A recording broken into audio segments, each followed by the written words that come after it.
Ngayong araw mag-overnight kami dito sa gitna ng kagubatan sa loob ng 24 hours. Dito kami gagawa ng bahay, kakain, maliligo, magbo-bonfire at syempre matutulog. Pero kabaliktaran nun ay hindi magandang mangyayari. Kaya naman umaga pa lang nagpunta na kami sa destinasyon. Let's go! Ang taas na ito. Umakyat sa matataas na hagdan para makarating sa kagubatan. Grabe. Habang naglalakad kami sa hanging bridge, makikita na agad dito ang napakagandang paliguan. Nandito na kami, guys. Dito sinimulan na namin yung 24 hours. It's already 8:30. 8:31 na pala. Nakahanap kami ng pansamantalang pwesto para makapagluto ng umagahan. Nanguha na rin kami ng mga kahoy na magagamit habang nililinisan ni Ariel yung pwesto ng paglulutuan. And guys, trivia lang, matagal na kami nakakaligo pero hanggang dito lang kami sa spot na to. Hindi pa namin na-explore yung buong kagubatan and ito na yung time para i-explore at mag-overnight dito. Habang pinapatuyo yung mga kahoy, inayos muna namin yung mga gamit namin. Naglalakad-lakad kami at nakahanap kami ng spot para sa gagawin naming tulugan. At habang naglilinis kami dito, may mga dumating na tao at tinanong ko kung safe ba mag-overnight dito. Yung weather hindi pa maganda, baka hindi natin alam uulan, lumakas yung tubig, delikado. Boy, according kanila kuya, araw-araw daw umuulan dito. Ngayon, ang kailangan natin gawin, masecure yung mga gamit natin. Kaya naman habang nagluluto sila, kami naman naglakad, umakyat ng umakyat, dumaan sa masusukal na daan para kumuha ng mga kawayan na magsisilbing poste sa gagawin naming tulugan. Itak dito, itak dyan, itak dito. Guys, all goods na. Ang init. Baba dito, sabit dito. Pabalik sa pwesto at pagkatapos, tapos na silang magluto. Para satisfying. Uy! Satisfying. Ito yung breakfast namin ngayon, guys. Guys, katatapos lang namin kumain at ngayon itutuloy na namin yung paggawa dito sa tutuluyan namin para if ever na umulan, ready yung mga gamit namin. Grabe bossing, go na go ka dyan ah. Tali natin itong tutulugan natin mamaya Yan. para maayos. Sinimulan na namin itali yung mga kawayan. Boy, para saan yung clean wrap natin? Para sa bubong po, para pag umulan, hindi kami mababasa. Sumunod na plano ay ang paglalagay ng clean wrap. First time namin ito kaya challenging para sa amin.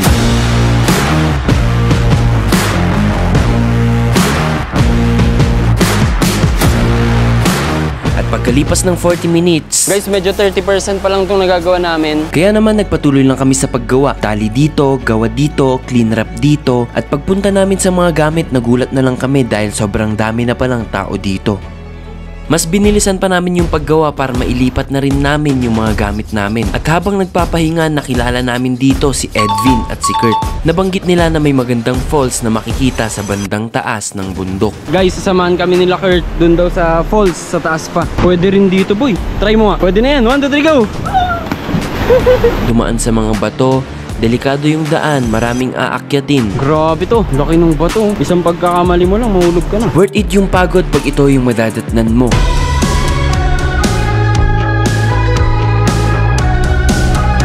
Guys, ang ganda. Grabe. Kaya sa mga oras na ito, sinulit na lang muna namin yung pagligo. 1, 2, 3, go!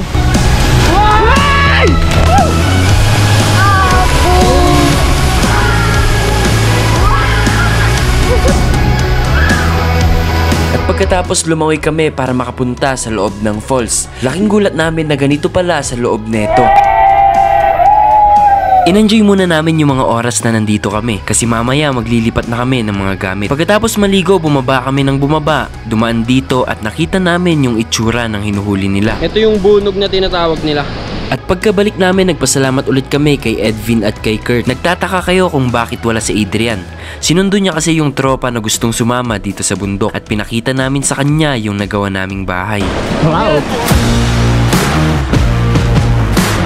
Prinaktis na rin namin kung paano, uy hindi sumayaw ah, kung paano matulog mamaya. Dito ako, dito si Ariel. Tapos dyan dadaan yung ahas. Pagkatapos naming maglipat ng gamit, naligo muna kami.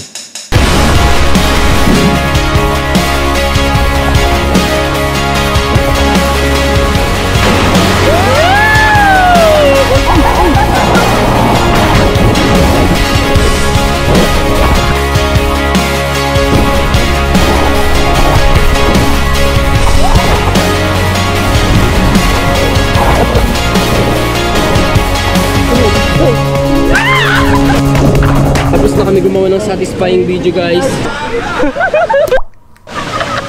Tigil ang kasiyahan.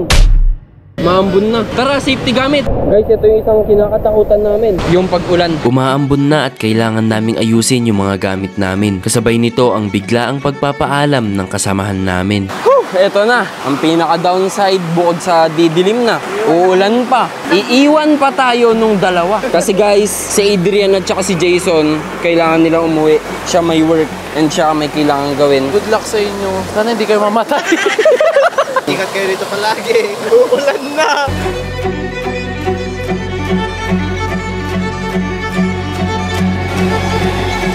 Guys, ito yung kinakatakot ko eh. Una, kapag uulan, kasi yung mga gamit namin hindi pa totally secure dito kahit merong cover. Tsaka mahirapan kami nun for sure matulog kapag umulan. Pangalawa, kapag dumilim na, kasi syempre hindi namin alam kung may mga ahas ba dito, may mga hayop ba na nakakasakit dito. And pangatlo, sana naman walang nakakatakot dito ng mga masasamang espiritu. Mamaya, and yun lang. Habang sila naghahatid, ako naman kumuha ng mga kahoy na gagamitin namin sa pagluluto mamaya. Guys, 5 o'clock pa lang dito at nagluluto pa lang kami. Still cooking. Guys, sabay-sabay na to. Primitive life here at the center of the, what you call this? Forest. Yeah.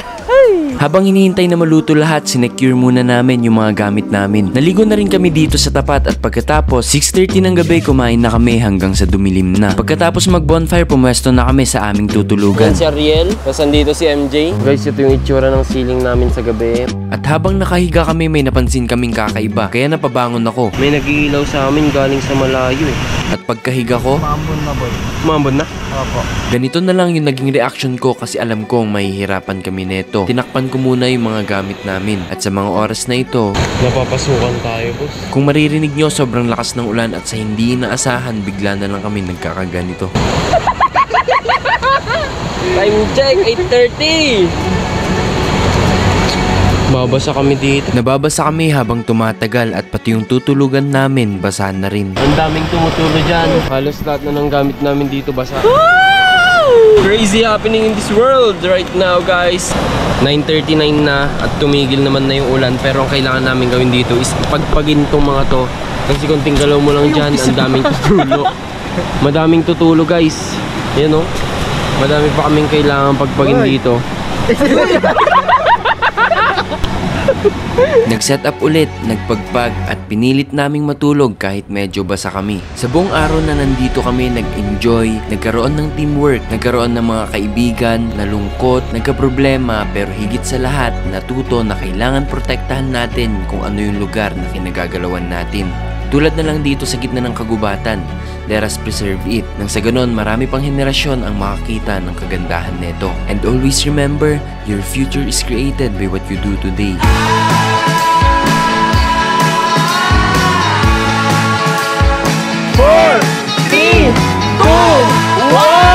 Tapos na ba? Sorry, tapos na.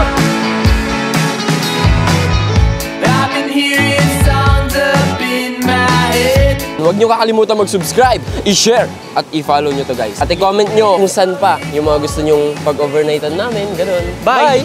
Tara, 1, 2, 3!